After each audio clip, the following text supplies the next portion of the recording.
प्रिय छात्र, आज हम लोग बात करेंगे लेटर और एप्लीकेशन के बारे में, जो हमें एग्ज़ाम में जो 12th का एग्ज़ाम या 10th का एग्ज़ाम होता है उसमें 5 नंबर का पूछा जाता है।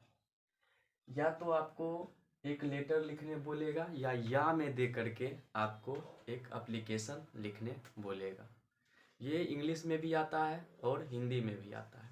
तो पहले हम अभी इंग्लिश के बारे में ही बात करेंगे, फिर बाद में हम लोग हिंदी के बारे में भी बात करेंगे।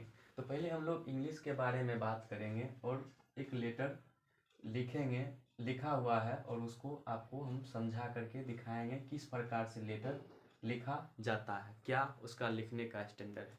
तो लेटर लिखने से पहले आपको अपने जो शब्द है, जो लिखना शब्द जो लिखते हैं उसे शुद्ध शुद्ध भाषा में और बहुत ही अच्छी तरह से लिखना है।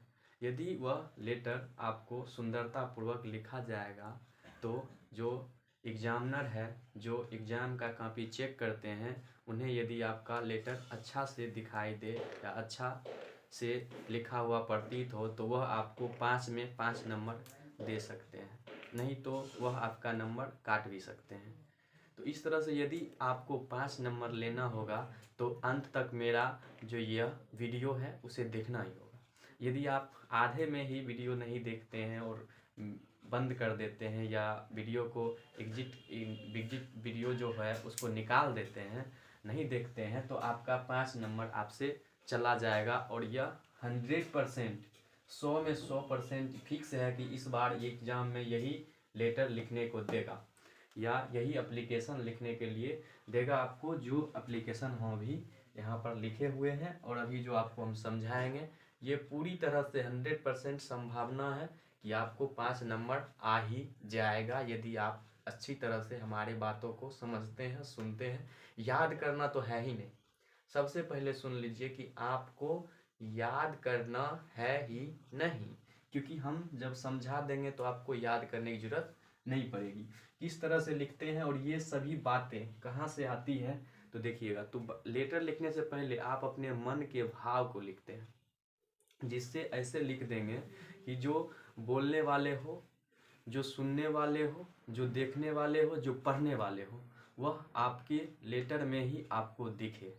यानी आपको देख करके पता कर ले कि हम जो लिखे हैं वही जो वो लिखा है, वह आपको जो लिखावट है उसको ऐसा बना दे कि आपकी उसमें चित्रलेखन के जैसा आप उसके मन में छाए रहे। जिस प्रकार से हम अभी आपको समझाना चाहेंगे, तो देखिएगा हम अभी एक एप्लीकेशन लिखे हैं। तो एप्लीकेशन लिखे हैं हम, जो वह लिखे हैं अपने प्रिंसिपल के पास। तो अपने प्रिंसिपल के पास में लिखने के लिए, क्योंकि यह एग्जाम में ऐसे ही लेटर पूछा जाता है, तो यहाँ लिखा गया है कि लेटर सिंपल या एप्लीकेशन राइटिंग। एक सिंपल लेटर या एप्लीकेशन राइटिंग जो 5 नंबर को पूछा जाता है। तो इसमें लिखा गया है, जो अब आगे का जो आपका क्वेश्चन रहेगा, आपका क्वेश्चन इस प्रकार से है। ये आपका मान लीजिए ये क्या है, आपका क्वेश्चन है। क्वेश्चन लिखा रहेगा राइट, लिखे एन एप्लीकेशन, एक एप्लीकेशन लिखे टू द प्रिंसिपल, प्रिंसिपल के पास, अपने प्रिंसिपल के पास एक लेटर लिखे। यहाँ से लेकर के यहाँ तक तो आप समझ ही गए होंगे। यहाँ से यहाँ तक समझने में आपको दिक्कत होती है तो एक बार फिर से समझते हैं। लिखा गया है कि राइट एन एप्लीकेशन, एक पत्र लिखें टू द प्रिंसिपल, अपने प्रिंसिपल के पास या प्रिंसिपल के पास एक पत्र लिखें of your college requesting him for यहाँ थोड़ा सा मिटा हुआ है तो हम लिख देते हैं फिर से, for some financial help. For some किसके लिए लेटर लिखा जाएगा, तो योर कॉलेज, अपने कॉलेज के प्रिंसिपल को रिक्वेस्ट करना है, अनुग्रह करना है कि फॉर सम फाइनेंशियल हेल्प, कुछ रुपयों के द्वारा या कुछ फाइनेंशियल हेल्प के द्वारा आपको वह क्या करें, मदद करें। तो चलिए यहाँ तक तो हम लोग समझ ही गए हैं। अब देखिएगा ट्रिक क्या आता है। इस ट्रिक को यदि आप जान जाइएगा तो 100% है कि आप यह लेटर लिख ही दीजिएगा, ये तो फिक्स बात है।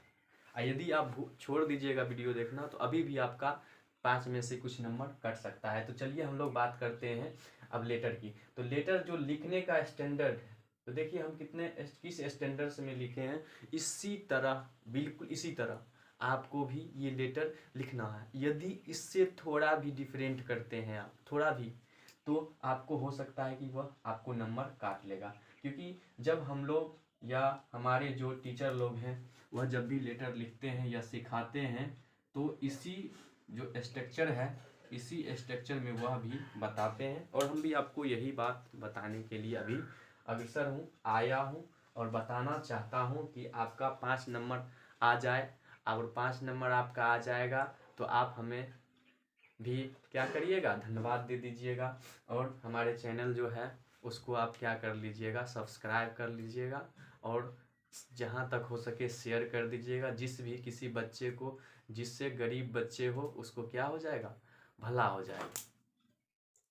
तो चलिए, और दूसरी बात ये भी है कि कोरोना के कारण हमारा जो स्कूल है, जो कोचिंग है, वो भी अभी क्या हो चुका है, स्टॉप हो चुका है, रोक दिया गया है, बंद कर दिया गया है। अब कोरोना के बाद ही खुलेगा, तब तक एग्ज़ाम ही हो जाएगा। तो 5 नंबर लाना है तो वीडियो को एक बार ज़रूर देखना है। और जो ही वीडियो ख़त्म हो जाएगा तो हम आपको एक बहुत मीठा सा सॉन्ग सुनाएंगे। तो लिखा गया है कि टू, तो टू, तो पहले ये लिखना है टू। टू जो है यहाँ आदरणीय है। टू द प्रिंसिपल, प्रिंसिपल के पास जो पत्र लिखना है तो लिखना है टू के जस्ट नीचे लिखना है to the principal, GD college Begusarai. तो हाँ, यहाँ हम जीडी कॉलेज बेगूसराय, क्योंकि हम जो जीडी कॉलेज के छात्र थे तो हम जीडी कॉलेज बेगूसराय लिखे हैं। तो आपका जो स्कूल है उस स्कूल का नाम यहाँ पर लिख देना है। अब सब्जेक्ट आता है। सब्जेक्ट का मतलब हिंदी में हम लोग पढ़ते होंगे तो लिखा जाता है कि विषय। तो विषय किसके बारे में लिखेंगे, तो विषय लिखेंगे तो लिखेंगे विषय रिक्वेस्टिंग। तो रिक्वेस्टिंग में क्यू थोड़ा सा छुटा हुआ है तो चलिए क्यू को लिख लेते हैं हम लोग। तो लिखेंगे विषय जो है हमारा है requesting for some financial help, यानी कुछ फाइनेंशियल हेल्प के बारे में जो है यह हमने रिक्वेस्टिंग लिखा है, पत्र लिखेंगे। तो चलिए अब ये लाइन कहाँ से आ गया बीच में, जो आपको लिखना होगा, यह लाइन आखिर में आया कहाँ से। तो चलिए यह लाइन कहाँ से आया वो बताते हैं। देखिएगा, यही तो एक ट्रिक है जो आपको एक लाइन लिखने में मदद करेगा। और यही नहीं देखिएगा तो दूसरा लाइन भी नीचे होगा जो मदद करेगा। लेकिन यदि आप नहीं लिखते हैं तो आपको ये बात पता नहीं चलेगा। आज जो ही पता नहीं चलेगा तो 5 नंबर आपका गायब। तो चलिए, तो इस प्रकार से लिखा गया है कि subject requesting for some financial help. तो देखिएगा ये लाइन हम ऊपर के क्वेश्चन में ही रहता है, ऊपर के क्वेश्चन में ही ये लाइन लिखा हुआ रहता है। जैसे कि requesting him for some financial help, यही लिखे हैं requesting for some financial help. अब बोलिएगा हिम काहे लिखे हैं, तो हिम यहाँ लिखने की जरूरत नहीं है। हिम अभी नहीं लिखेंगे, जब जरूरत होगा तो लिखेंगे। लेकिन ये सब्जेक्ट आपको देना जरूरी ही रहेगा। जिस प्रकार से चैप्टर के ऊपर में हेडिंग लिखा हुआ रहता है उसी प्रकार से ये हुआ आपका हेडिंग। न ये नहीं रहेगा तो यही बात होगा कि बिना बाप का बेटा, ये हो जाएगा। तो ये लिखना बहुत ही जरूरी है। वो आगे लिखना है, जस्ट उसके नीचे ही लिखना है, थोड़ा सा गैप उधर कर करके सर लिखना है।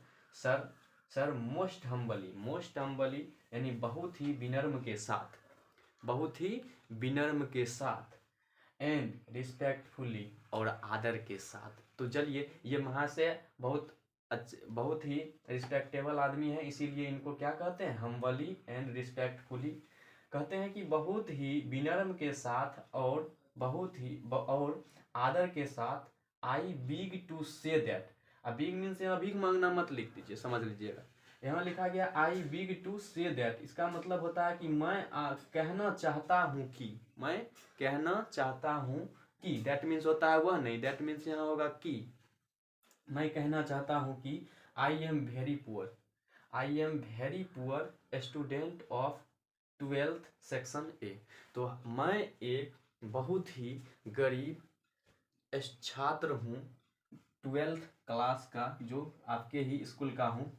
माई एग्जामिनेशन, मेरा जो एग्जामिनेशन है, मेरा जो परीक्षा है वह इज एट हैंड, वह बहुत ही नज़दीक है। वह हैंड मीन से हाथ में ही है और बहुत ही नज़दीक में है। परंतु आई हैव नो मनी, परंतु मेरे पास पैसा नहीं है।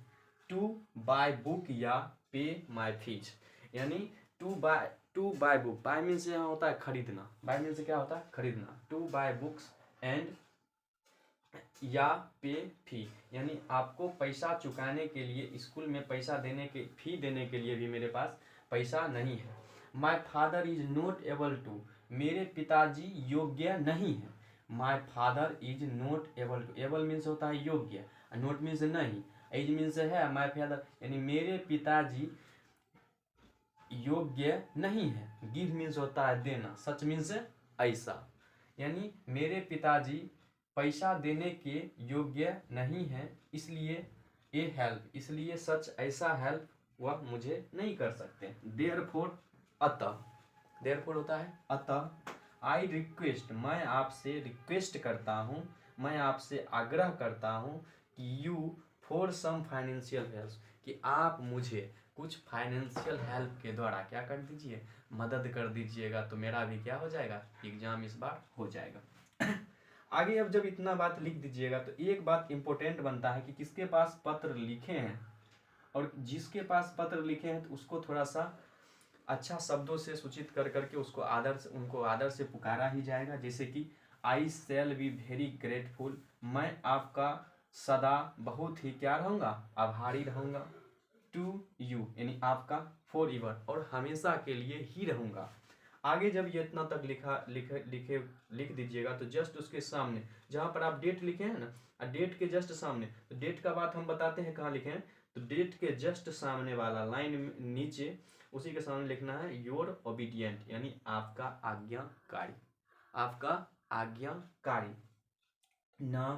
नाम जो आपका रहेगा वो भर दीजिएगा, रोल नंबर जो है वो भर दीजिएगा, एड्रेस भी लिख दीजिएगा, आपको हो सके तो एड्रेस भी लिख दीजिएगा, एड्रेस भी लिख दिए, स्टेट का नाम भी लिख दीजिएगा, स्टेट का नाम लिख दीजिएगा। आगे हो सकता है स्टेट लिख ही दिए तो आप पिन कोड लिख दीजिएगा, पिन कोड भी लिख दीजिएगा। हाँ, अब बात करते हैं, एक बार फिर से बात कर लेते हैं हम लोग। तो ये जो टू है, जिस लाइन में हम लोग लिखेंगे, यह टू जो है उसी लाइन में जस्ट इसके सामने ही उसी लाइन में यह बात हम लोग लिखेंगे, यही आपका ट्रिक है। ये यदि आपको नहीं पता रहेगा तो आपको क्या हो जाएगा, इसी लाइन में यह नहीं बात पता होने के कारण आपका नंबर कट सकता है। तो यह इसी के सामने जस्ट यहीं है लिखना।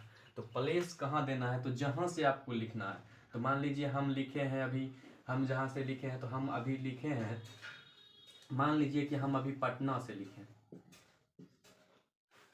तो हम पटना से लिखे हैं, तो पटना से अब जिस टाइम लिखे हैं उसी टाइम का यह क्या दे देंगे, टाइम दे देंगे, डेट दे देंगे। तो जिस दिन लिखे हैं तो हम पटना से लिखे हैं, तो जिस डेट में लिखे हैं वह डेट आपको यहाँ दे देना है। तो अब आपको क्या हो जाएगा, 5 नंबर आ जाएगा। तो प्रिय छात्र, यदि आपको इससे थोड़ा भी सीख मिला होगा तो ये आपका हक बनता है कि मुझे मोटिवेशन करने के लिए या मुझे मोटिवेट करने के लिए आपको एक लाइक और इसको सब्सक्राइब, और दूसरे छात्रों को 5 नंबर नहीं छूटे। यदि आप दूसरे छात्र से नहीं जलते हो तो इसको आप दूसरे दोस्तों के साथ या अपने घर परिवार के साथ शेयर कीजिए। शेयर करने के बाद सब्सक्राइब कीजिए। सब्सक्राइब करने के बाद जो ऑल वीडियो वाला आएगा उसको उस पर भी टिप दीजिए, जिससे जब जब हम वीडियो देंगे तो जस्ट ये तो अभी दिए हैं, कुछ घंटों के बाद ही या कुछ घंटों के बाद ही आपको हिंदी में भी एक लेटर आ जाएगा। तो ये था 12th क्लास के लिए, और 10th क्लास वाले भी कान खोल करके सुन लीजिए। आपको इंग्लिश में नहीं पूछता है, जब आप अभी नहीं पढ़िएगा ना 12th में आप भी जाइएगा, और नहीं पढ़िएगा तो नहीं, तब उस समय जाइएगा तो उस समय यदि आपको लिखने नहीं आएगा, या आप जब NDA का फॉर्म भरिएगा तो आपको एक लेटर में, यदि आपको इंग्लिश में 45% नंबर नहीं रहेगा तो आप NDA का फॉर्म नहीं भर सकते हैं। इसलिए आपको भी बहुत ज़रूरी है, तो 10th वाले बच्चे भी लिख लीजिए, ठीक है। इस तरह से हम फिर बाद में मिलते हैं। मेरा मोटिवेशन वाला बात मत भूलिएगा, उसको सब्सक्राइब और शेयर करना ही है।